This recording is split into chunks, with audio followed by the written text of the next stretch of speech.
ఇక breaking news చూస్తున్నాం. తెలుగు రాష్ట్రాల మధ్య గోదావరి కృష్ణా జలాల పంపకంపై వివాదం కొనసాగుతుంది. అయితే ఇప్పుడు ఏపీ తెచ్చిన పోలవరం నల్లమల సాగర్ ప్రాజెక్టు రెండు రాష్ట్రాల మధ్య అగ్గిరాజేస్తుంది, నీళ్ల నిప్పులు కురిపిస్తుంది. తెరపైకి వచ్చిన సయోధ్య మంత్రం జల వివాదాలకు శాశ్వత విముక్తిని ప్రసాదిస్తుందా లేక కొత్త చిక్కుముడులను దారితీస్తుందా అన్నది $1 మిలియన్ ప్రశ్నగా మారింది. లొల్లి వద్దు, నీళ్లు కావాలన్న రేవంత్ రెడ్డి మాటల్లో ఆంతర్యం, నల్లమల సాగర్ పూర్తి చేస్తామన్న చంద్రబాబు పట్టుదల మధ్య అసలు ప్రయోజనం ఎవరిది అనేది అంతు చిక్కడం లేదు. చట్టబద్ధమైన హక్కుల రక్షణలో రాజీ పడితే చరిత్ర అస్సలు క్షమించదు. ఈ జల జగడం రాజకీయాలకు అతీతంగా పరిష్కారం అయితేనే తెలుగు నేల సుభిక్షంగా ఉంటుందని నిపుణులు, విశ్లేషకులు చెబుతున్నారు.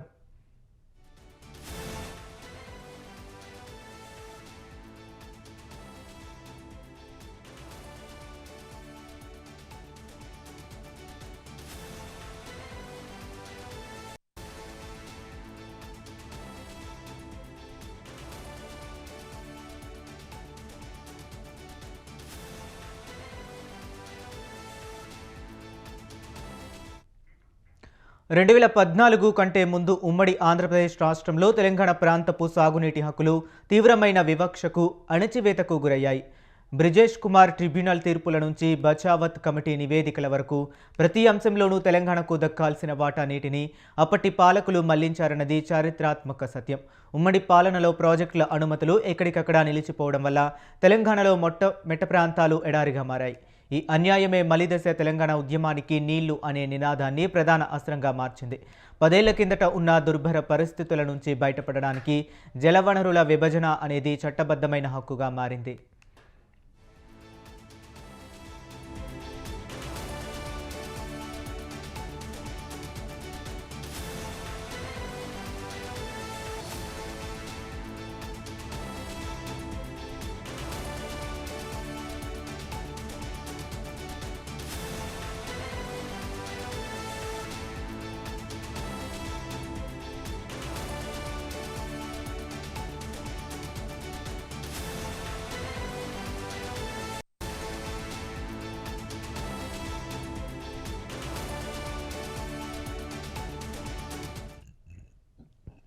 తెలుగు రాష్ట్రాల మధ్య గోదావరి కృష్ణా జలాల పంపకంపై వివాదం కొనసాగుతుంది. అయితే ఇప్పుడు ఏపీ తెచ్చిన పోలవరం నల్లమల సాగర్ ప్రాజెక్టు రెండు రాష్ట్రాల మధ్య అగ్గిరాజేస్తుంది, నీళ్ల నిప్పులు కురిపిస్తుంది. తెరపైకి వచ్చిన సయోధ్య మంత్రం జల వివాదాలకు శాశ్వత విముక్తిని ప్రసాదిస్తుందా లేక కొత్త చిక్కుముడులకు దారితీస్తుందా అన్నది $1 మిలియన్ ప్రశ్నగా మారింది. లొల్లి వద్దు, నీళ్లు కావాలన్న రేవంత్ రెడ్డి మాటల్లో ఆంతర్యం, నల్లమల సాగర్ పూర్తి చేస్తామన్న చంద్రబాబు పట్టుదల మధ్య అసలు ప్రయోజనం ఎవరిది అనేది అంతు చిక్కడం లేదు. చట్టబద్ధమైన హక్కుల రక్షణలో రాజీ పడితే చరిత్ర అస్సలు క్షమించదు. ఈ జల జగడం రాజకీయాలకు అతీతంగా పరిష్కారం అయితేనే తెలుగు నేల సుభిక్షంగా ఉంటుందని నిపుణులు, విశ్లేషకులు చెబుతున్నారు.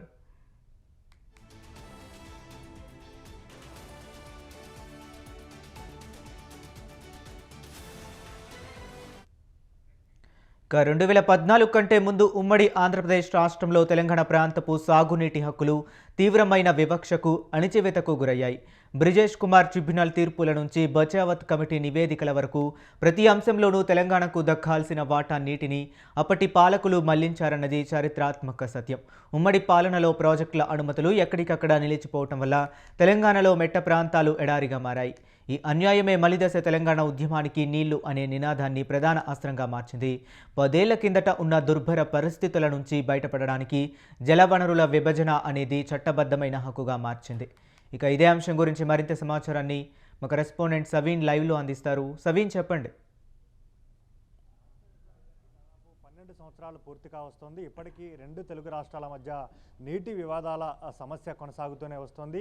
ఏదో ఒక సందర్భంలో అటు కృష్ణా పరివాహక ప్రాంతంలో, ఇటు గోదావరి పరివాహక ప్రాంతంలో, అటు ఏపీ తెలంగాణ మధ్య నీటి వివాదం అనేది ప్రధాన సమస్యగా మారిందని చెప్పుకోవచ్చు. ఇది రాజకీయ సమస్యగా మారుతోంది. మరోవైపు ఆయా రాష్ట్రాలకు సంబంధించినటువంటి ప్రతిష్టాత్మక సమస్యగా మారి రెండు తెలుగు రాష్ట్రాల ప్రజల మధ్య, మరోవైపు రాజకీయ పార్టీల మధ్య, నాయకుల మధ్య ఆరోపణలు, ప్రత్యారోపణలకు వేదికగా ఈ నీటి అంశం మారుతోందని చెప్పుకోవచ్చు. ముఖ్యంగా తాజాగా ఏపీ ప్రభుత్వం, తెలంగాణ ప్రభుత్వం మధ్య ఏపీ ప్రభుత్వం ఒకవైపు పోలవరం ప్రాజెక్టును నిర్మిస్తోంది.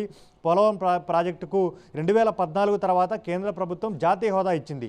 అయితే పోలవరం ప్రాజెక్టు వలన తెలంగాణలో అనేక ప్రాంతాలు ముంపుకు గురవుతాయనే ప్రచారం జరుగుతుంది. దీనిపై తెలంగాణ ప్రభుత్వం ఆందోళన వ్యక్తం చేస్తుంది. మరోవైపు తాజాగా నల్లమల సాగర్ను ఏపీ ప్రభుత్వం తెరపైకి తీసుకొచ్చింది. గోదావరి నదిలో ప్రతి సంవత్సరం 3000 టీఎంసీల నీళ్లు వృధాగా పోతున్నాయి. గోదావరి అంటే చివరి రాష్ట్రంగా, అంటే నదీ పరివాహక ప్రాంతంలో ఏపీ చివరి రాష్ట్రంగా ఉంది కాబట్టి మిగులు జలాలు, వరద జలాలను ఏపీ ప్రభుత్వం ఉపయోగించుకుంటే తప్పు ఏముందంటూ ఏపీ సీఎం చంద్రబాబు నాయుడు ప్రతిపాదిస్తున్నారు. అందులో భాగంగానే కేంద్ర ప్రభుత్వంలో చంద్రబాబు నాయుడు ప్రస్తుతం కీలకంగా ఉన్నారు. ఎన్డీఏ ప్రభుత్వానికి మద్దతు ఇస్తున్నటువంటి ప్రధాన భాగస్వామ్యుల్లో తెలుగుదేశం పార్టీ కీలకంగా ఉంది కాబట్టి కేంద్ర ప్రభుత్వం ద్వారా తన పరపతిని ఉపయోగించుకొని నల్లమల సాగర్కు చంద్రబాబు నాయుడు గ్రీన్ సిగ్నల్ ఇప్పించుకున్నారనేది ప్రధానంగా విపక్ష రాజకీయ పార్టీలు తెలంగాణలో బీఆర్ఎస్ పార్టీ ఆరోపణలు చేస్తోంది. దీనిపై తెలంగాణలో అధికారంలో ఉన్నటువంటి కాంగ్రెస్ పార్టీ కూడా అభ్యంతరం వ్యక్తం చేస్తోంది. సిడబ్ల్యూసి అంటే ఏపీ ప్రభుత్వం ప్రతిపాదించినటువంటి నల్లమల సాగర్కు సిడబ్ల్యూసి అనుమతులు, కేంద్ర ప్రభుత్వం అనుమతులు లేకపోయినప్పటికీ చంద్రబాబు నాయుడు నల్లమల సాగర్ ప్రాజెక్టును నిర్మించాలని చూస్తున్నారు. దీని ద్వారా నీటి హక్కులు పొందేందుకు, అంటే గోదావరి నదిలో నీటి హక్కులు పొందేందుకు ఉపయోగపడుతుందనేది ప్రధానంగా తెలంగాణ ప్రభుత్వం వాదనలు చేస్తోంది. దీనిపై ఇప్పటికే సుప్రీంకోర్టులో రిట్ పిటిషన్ దాఖలు చేసింది. నిన్న సుప్రీంకోర్టు దీనిపై విచారణ చేసింది. ప్రధానంగా సుప్రీంకోర్టు కొన్ని కీలకమైన సూచనలు చేసింది. ఒకవేళ నల్లమల సాగర్కు అభ్యంతరం తెలపాలనుకుంటే మహారాష్ట్ర, అదేవిధంగా కర్ణాటక ఈ రాష్ట్రాల అభిప్రాయాలు కూడా తీసుకోవాల్సి ఉంటుందంటూ కూడా సుప్రీంకోర్టు కొన్ని కీలకమైన వ్యాఖ్యలు చేసింది. దీనిపై సుప్రీంకోర్టు తెలంగాణ ప్రభుత్వం సుప్రీంకోర్టులో వేసినటువంటి రిట్ పిటిషన్ను ఉపసంహరించుకొని సివిల్ సూట్ కింద మరోసారి పిటిషన్ దాఖలు చేస్తామంటూ తెలంగాణ ఇరిగేషన్ శాఖ మంత్రి ఉత్తమ్ కుమార్ రెడ్డి స్పష్టం చేశారు.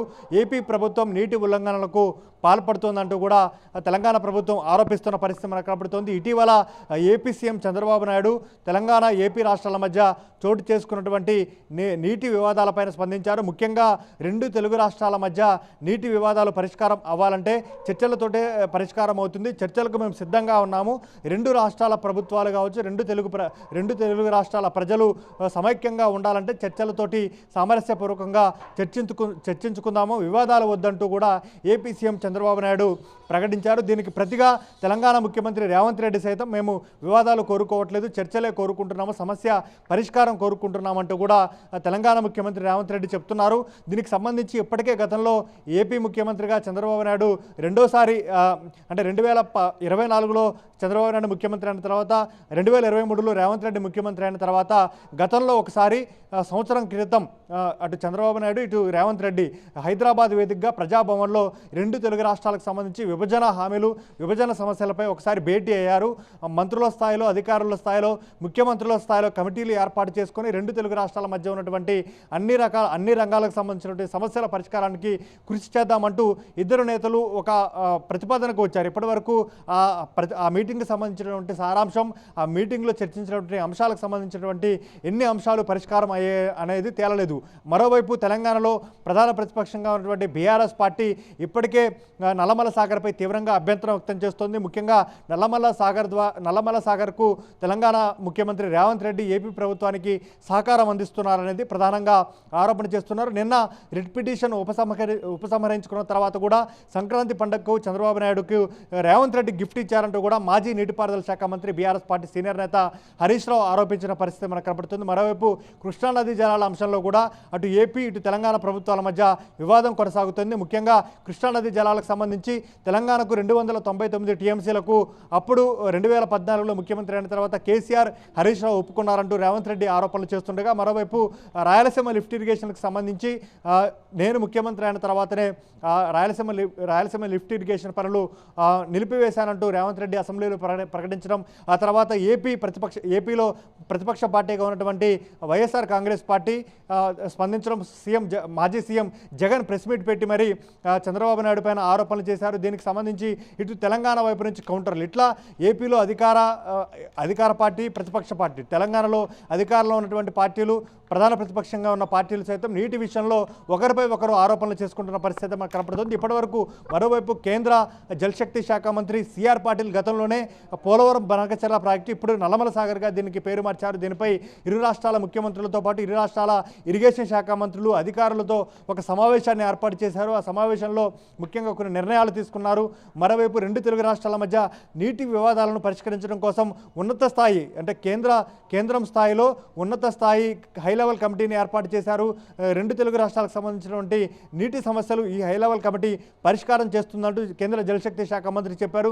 తాజాగా కృష్ణానది జలాలకు సంబంధించి అపెక్స్ కౌన్సిల్లో నిర్ణయించే అధికారాన్ని కేంద్ర జలశక్తి శాఖ మంత్రికి అప్పగించాలంటూ కూడా తెలంగాణ ప్రభుత్వం కేంద్ర ప్రభుత్వానికి లేఖ రాసిన పరిస్థితి మనకు కనపడుతోంది. ఇప్పటికే ఏపీ సీఎం చంద్రబాబు నాయుడు ఒక అడుగు ముందుకు వేసి చర్చల ద్వారా నీటి సమస్యలను పరిష్కరించుకుందామంటూ చెప్తున్నారు. కాబట్టి మరోవైపు తెలంగాణ ముఖ్యమంత్రి కూడా అదే అంశాన్ని కోరుకుంటున్నారు. కాబట్టి నీటి వివాదాల అంశానికి సంబంధించి అటు కృష్ణానది పరివాహక ప్రాంతంలో కావచ్చు, గోదావరి నది పరివాహక ప్రాంతంలో ప్రాజెక్టుల నిర్మాణం విషయంలో కావచ్చు, అదేవిధంగా కృష్ణానది పరివాహక ప్రాంతంలో పాలమూరు రంగారెడ్డి ప్రాజెక్టుకు సంబంధించి 90 టీఎంసీలు గత బీఆర్ఎస్ ప్రభుత్వం ప్రతిపాదించింది. ఇప్పుడు 45 టీఎంసీలు చాలంటూ కాంగ్రెస్ ప్రభుత్వం అంటుందని బీఆర్ఎస్ పార్టీ ఆరోపిస్తుంది. మొదటి విడతలో మేము 45 టీఎంసీలు అడిగాం, రెండవ విడతలో 45 టీఎంసీలు అడుగుతామంటూ తెలంగాణ ప్రభుత్వం చెప్తోంది.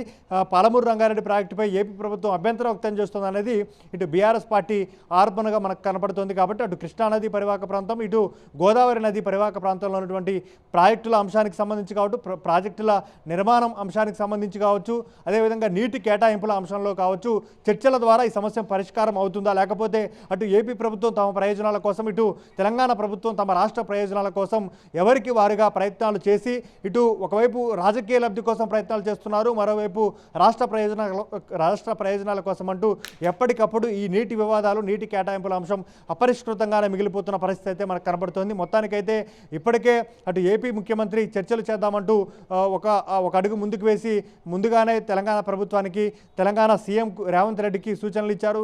తెలంగాణ సీఎం కూడా వివాదాలు కోరుకోవట్లేదు, చర్చలకు సిద్ధంగా ఉన్నామంటూ చెప్తున్నారు. కాబట్టి చర్చల ద్వారానే ఈ సమస్య పరిష్కారం అవుతుందా, లేకపోతే మరింత జటిలంగా మారి ఈ నీటి సమస్య అపరిష్కృతంగా మారి రెండు తెలుగు రాష్ట్రాల మధ్య దీర్ఘకాలంగా వివాదాలకు కేంద్రంగా మారుతుందా అనేది కూడా మనకు త్వరలో దీనిపైన ఒక క్లారిటీ రాబోతోంది. ఏది ఏమైనప్పటికీ రాష్ట్ర విభజన జరిగి 12 ఏళ్ళు పూర్తవుతున్నప్పటికీ ఇప్పటికీ నీటి వివాదాల విషయం కావచ్చు, అటు విభజన హామీలు కావచ్చు, ఇప్పటి వరకు ఈ సమస్యలు మాత్రం పరిష్కారం కాకుండా అపరిష్కృతంగానే ఉన్నాయి. కాబట్టి ఈ సమస్యలు ఎప్పుడు తీరుతాయనేది మాత్రం ప్రజలు ఎదురు చూస్తున్న పరిస్థితి కనబడుతోంది. Okay right, thank you Saveen.